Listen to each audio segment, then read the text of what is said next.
নমস্কার, দেখছেন কলকাতা টিভি। আমি সুদীপ্ত রয়েছে আপনাদের সঙ্গে। শুরু করছি সংবাদ সারাদিন। আর প্রথমেই বালুরঘাটের দিকে নজর রাখবো। বালুরঘাটে আদিবাসী তরুণীকে ধর্ষণের অভিযোগ উঠছে।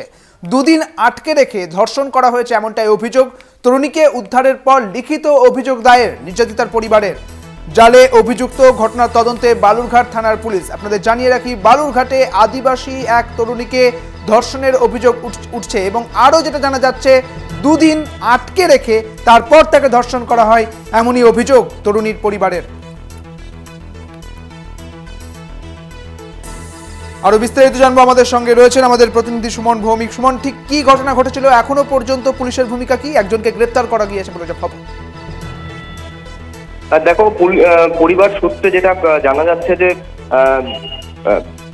বাড়িতে না থাকার ফলে কিন্তু সেই আদিবাসী তরুণীকে কিন্তু বাড়ি থেকে অপহরণ করে নিয়ে যাওয়া হয় এবং সেই ব্যক্তি তার বাড়িতে রেখে 2 দিন ধরে সেই তরুণীকে কিন্তু ধর্ষণ করেছে এই জানা যাচ্ছে। এবং 2 দিন পরে কিন্তু স্থানীয় সূত্রে জানার পরে সেই তরুণীর পরিবার তাকে উদ্ধার করে এবং গতকাল রাতে কিন্তু তরুণীর পরিবারের তরফ থেকে কিন্তু থানায় একটি অভিযোগ দায়ের করা হয় এবং অভিযোগ দায়ের করার পরে কিন্তু পুলিশের তরফ থেকে একজনকে গ্রেফতার করা হয়েছে এই মুহূর্তে এবং পুরো বিষয়টি কিন্তু পুলিশের তরফ থেকে কিন্তু খতিয়ে দেখা হচ্ছে।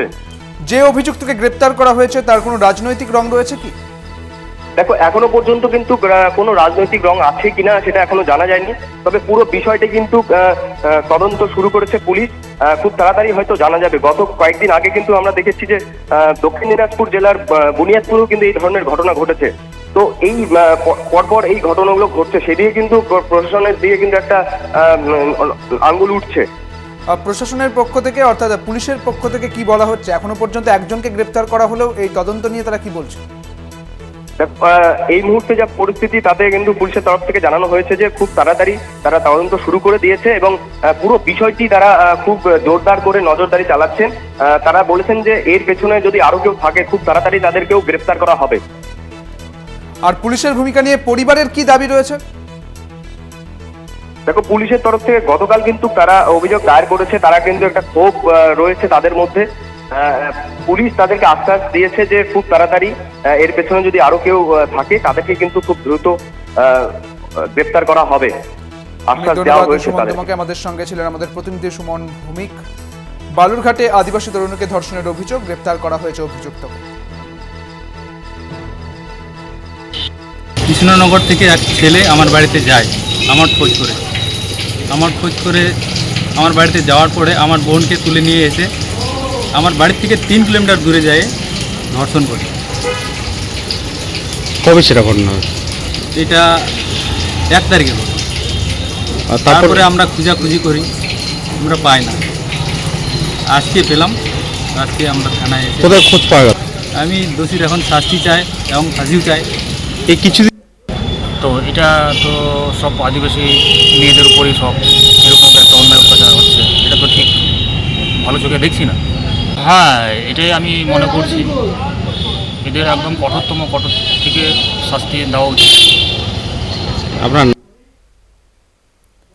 আপনারা শুনলেন, বালুরঘাটে আদিবাসী তরুণীকে ধর্ষণের অভিযোগ উঠছে এবং যে অভিযোগ উঠেছে সেই অভিযুক্তকে পুলিশ গ্রেপ্তার করছে ইতিমধ্যে এবং 2 দিন আটকে রেখে ধর্ষণের অভিযোগ উঠেছে এবং তরুণীকে উদ্ধারের পর লিখিত অভিযোগ দায়ের করে নির্যাতিতার পরিবার। তবে নির্যাতিতার পরিবারের দাবি যে পুলিশ তাদের আশ্বস্ত করছে ঠিকই, তবে এই বিষয়ে তদন্ত আরও তৎপর হওয়া উচিত পুলিশের। এবং অন্যদিকে আপনাদের জানিয়ে রাখি, এই ঘটনাকে কেন্দ্র করে এক অভিযুক্তকে গ্রেপ্তারও করা হয়েছে ইতিমধ্যেই। তবে এই ঘটনার সঙ্গে সেই অভিযুক্ত কি একাই জড়িত নাকি এর সঙ্গে আরও কেউ জড়িত রয়েছে তার তদন্ত শুরু করেছে পুলিশ। অর্থাৎ যখন আরজিকর কাণ্ডের বিশ্বজুড়ে তোলপাড় শুরু হয়েছে, ঠিক তখনই এই বালুরঘাটেও এই খবর উঠে আসছে যেখানে এক তরুণীকে ধর্ষণের অভিযোগ উঠছে। আরও বিস্তারিত জানবো, আমাদের সঙ্গে রয়েছেন আমাদের প্রতিনিধি। তবে প্রতিনিধির কাছে যাওয়ার আগে আমাদের সঙ্গে রয়েছেন বিজেপি নেতা রাহুল সিনহা। রাহুলবাবু, কলকাতা টিভিতে আপনাকে স্বাগত জানাই। বালুরঘাটে যে খবর উঠে আসছে যে বালুরঘাটে এক তরুণী ধর্ষণ হয়েছে, এক আদিবাসী তরুণীকে ধর্ষণ করা হয়েছে, কি বলবেন?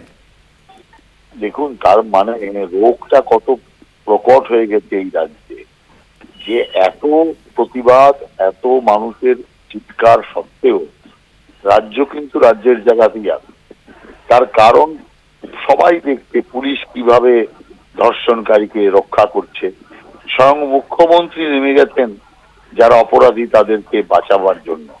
যে রাজ্যে এই অবস্থা হবে সেই রাজ্যে ধর্ষণকারীদের তো বুক ফুলিয়ে তাদের যে কার্য তারা করে যাবে। অতএব বিন্দুমাত্র শিক্ষা হয়নি এই কারণে, শুধুমাত্র প্রশাসন এবং রাজ্য সরকারের মনোভাবের জন্য। আমি মনে করি এই ঘটনা রাজ্য সরকারের যে মনোভাব, রাজ্য সরকারের কর্মকাণ্ড তার জন্য দায়ী। যারা এই কাজ করেছে তাদের বিরুদ্ধে কঠোর শাস্তিমূলক ব্যবস্থা নেওয়া উচিত এবং দৃষ্টান্তমূলক শাস্তি হলে ভবিষ্যতে এই জিনিস বন্ধ হবে। কিন্তু মুখ্যমন্ত্রী শুধু গালভরা আইনের মোড়ক লাগিয়ে শুধু বিষয়টাকে বাইপাস করার চেষ্টা করলে হবে না, প্রকৃত দৃষ্টিভঙ্গিতে সরকারের নামা উচিত। অনেক ধন্যবাদ আপনাকে। আমাদের সঙ্গে ছিলেন বিজেপি নেতা রাহুল সিনহা। আপনাদের জানিয়ে রাখি, বালুরঘাটে এক আদিবাসী তরুণীকে ধর্ষণ করা হয়েছে। দুদিন আটকে রেখে তারপর তাকে ধর্ষণ করা হয় এবং এই ঘটনায় অভিযুক্তকে ইতিমধ্যেই গ্রেফতার করেছে পুলিশ। তবে ঘটনার তদন্ত শুরু করেছে বালুরঘাট থানার পুলিশ এবং এই ঘটনার সঙ্গে শুধুমাত্রই কি এই অভিযুক্ত জড়িত রয়েছেন নাকি এই অভিযুক্তের পাশাপাশি আরও কেউ জড়িত থাকতে পারেন তারই তদন্ত শুরু করেছে পুলিশ।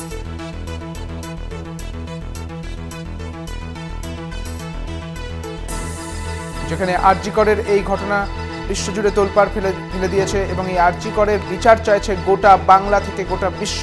ঠিক সেই মুহূর্তে একের পর এক এই ধরনের ঘটনা কিন্তু ঘটতেই থাকছে। বালুরঘাটে আদিবাসী তরুণীকে ধর্ষণের অভিযোগ, দুদিন আটকে রেখে ধর্ষণের অভিযোগ, তরুণীকে উদ্ধারের পর লিখিত অভিযোগ দায়ের করা হয়েছে। আমরা কথা বললাম বিজেপি নেতা রাহুল সিনহার সঙ্গে। তিনি বলছেন সরকারের মনোভাবের জন্য এই এমন ধরনের ঘটনা ঘটছে, অর্থাৎ সরকারের শিথিলতার জন্যই এই এমন ধরনের ঘটনা ঘটছে, এমনটাই বললেন রাহুল সিনহা। কলকাতা টিভিকে তার প্রতিক্রিয়া জানালেন।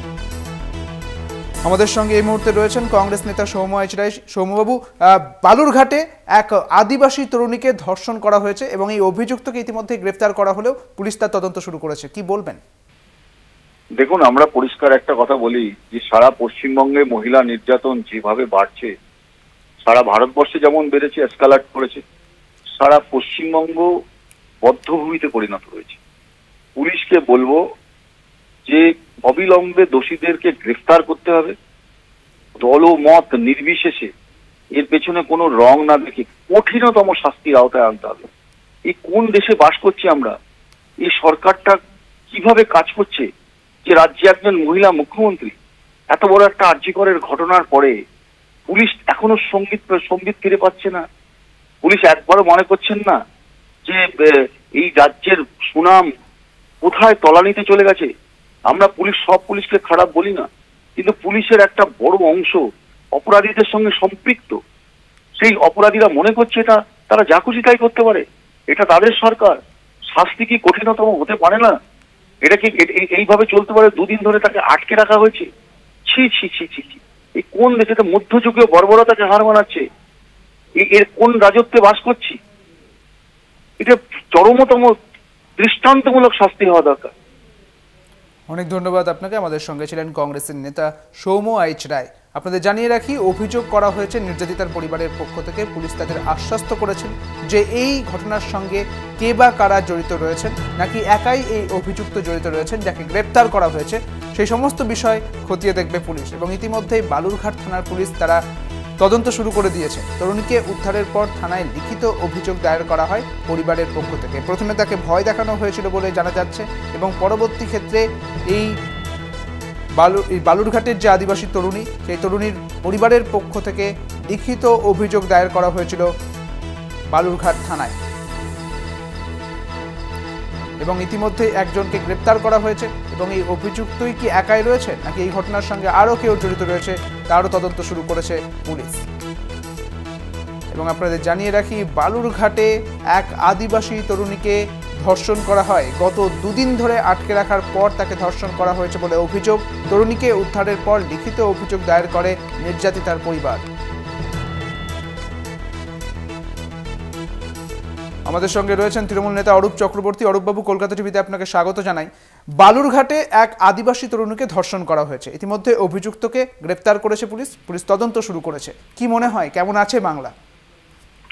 দেখুন, প্রথম কথা, এই সামাজিক ব্যাধিকে যদি সমাজের শেকড় থেকে উপড়তে হয় তাহলে প্রত্যেক শুভবুদ্ধি সম্পন্ন মানুষের সোচ্চারে সামনে এগিয়ে আসতে হবে। পুলিশ গ্রেপ্তার করেছে ঠিক আছে, কিন্তু কঠোরতম ধারা প্রয়োগ করে এমন শাস্তি সুনিশ্চিত করতে হবে যাতে আগামী দিন ধর্ষণ করার আগে ধর্ষকদের প্রাণের ভয় ঢুকে যায়। গতকালকে বিধানসভায় অপরাজিতা নারী ও শিশু রক্ষা বিল 2024 সেই কারণে অত্যন্ত প্রয়োজনীয় একটি পদক্ষেপ বলে আমাদের মনে হয়েছে। আগামী দিন এই ধর্ষণের মতো সামাজিক ব্যাধিকে সমাজের শিকড় থেকে উপড়ে ফেলতে হবে এবং সেটার জন্য এই ধরনের কঠোর আইনের প্রয়োজন। অনেকেই বলছেন যে আইন তো এক্সিস্টিং আইন রয়েছে, তাহলে আবার নতুন করে আইনের কি প্রয়োজন? নতুন করে আইনের এই জন্যই প্রয়োজন যে দেশে প্রতি দেখা যাচ্ছে 15 মিনিটে একজন করে মানুষ ধর্ষিত হচ্ছেন, এবং সেটাও কোন রিপোর্ট? সেটা হচ্ছে যেই কেসগুলো থানায় বা প্রশাসনের কাছে, পুলিশের কাছে দায়ের হচ্ছে। এর বাইরে বহু ডোমেস্টিক ভায়োলেন্স, বহু পরিবারের কোট আনকোট সম্ভ্রম রক্ষার্থে সেগুলোকে অধিকাংশ ক্ষেত্রে থানা অবধি পৌঁছতেই দেওয়া হয় না।